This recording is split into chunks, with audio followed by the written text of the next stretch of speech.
With exit polls across the board predicting a wipeout for the UPA, the blame game has begun. While the Congress chose to boycott all exit poll debates, Sharad Pawar's NCP has decided to speak out.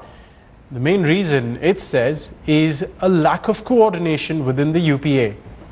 After Tariq Anwar blamed the lack of coordination in the UPA government, another NCP leader has been even more direct.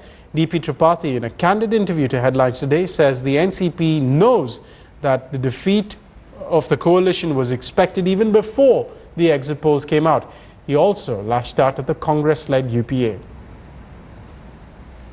नतीजे अलग अलग सबने बताए हैं, लेकिन इसमें कहीं किसी शक नहीं है कि यूपीए सत्ता से बाहर जा रही है और बुरी तरह से बाहर जा रही है। देखिए, ये 10 वर्ष के शासन के बाद, यूपीए के 10 साल के राज के बाद चुनाव हो रहे हैं।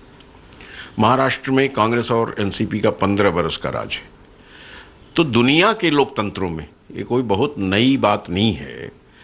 दुनिया के सभी लोकतंत्र में, यूरोप में हो चाहे जहाँ हो, अलग अलग पार्टियाँ अलग अलग समय पर सत्ता में आती हैं और ये लोकतंत्र का स्वस्थ लक्षण बताता है। और हम लोगों ने राजनीतिक कार्यकर्ता के रूप में अपना असेसमेंट पहले ही बता दिया था कि भारतीय जनता पार्टी सबसे बड़ी पार्टी के रूप में उभरेगी, एनडीए सबसे बड़े अलायंस के रूप में उभरेगा।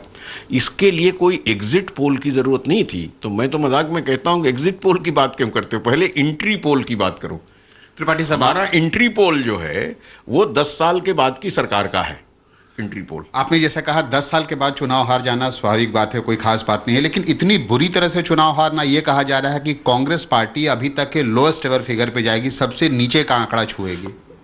संभव है। हम ये इसके लिए सभी को मिलजुल कर वो सारी गलतियों को देखना पड़ेगा और उसका सुधार करना पड़ेगा। हमने तो समय समय पर कहा कि जिस तरह से गठबंधन चलना चाहिए उसकी चलने में भी, उसके समन्वय में भी, उसके कोऑर्डिनेशन में भी गलतियां हुई, नहीं तो शायद ये बात नहीं होती।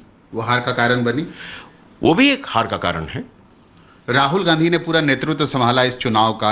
अगर सबसे खराब प्रदर्शन रहता है यूपीए का, कांग्रेस का, तो आप मानते हैं कि उनकी भी जिम्मेदारी होगी? नहीं, देखिए, पार्टी के सभी नेताओं की जिम्मेदारी है। उस तरह से अगर आप देखिएगा, जहां तक राहुल गांधी का सवाल है, उन्होंने नेतृत्व उस तरह नहीं संभाला जैसे वो प्रधानमंत्री पद के उम्मीदवार नहीं थे, वो कांग्रेस के उपाध्यक्ष थे। कांग्रेस की अध्यक्षा श्रीमती सोनिया गांधी, उपाध्यक्ष श्री राहुल गांधी, ये थे।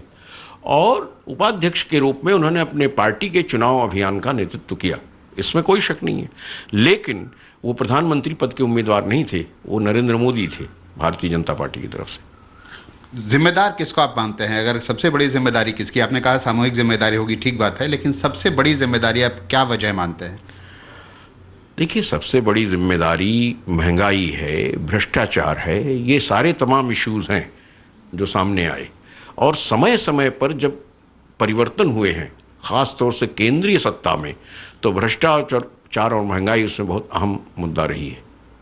क्या आप मानते हैं कि अगर एनडीए को कुछ सीटों की कमी पड़ती है तो क्या एनसीपी जो आपका जो गठबंधन रहा है उससे बाहर निकल के दूसरा रास्ता देखने की सोच सकती है? नहीं, हम इस तरह रास्ते अपने नहीं तय किया करते।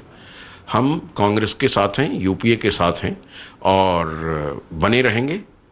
अगर एनडीए की सरकार आती है तो विपक्ष में बैठेंगे, और महाराष्ट्र में हम लोग सरकार में हैं, वहाँ मिलजुल के कांग्रेस और हम चुनाव लड़ेंगे। सारी पार्टियों ने बड़ी ताकत लगाई यूपीए के घटक दलों ने कि नरेंद्र मोदी को रोका जाए। आप मानते हैं कि आप लोग असफल रहे?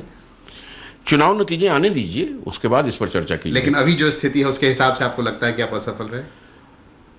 असफल तो रहे, वरना ये स्थिति क्यों होती?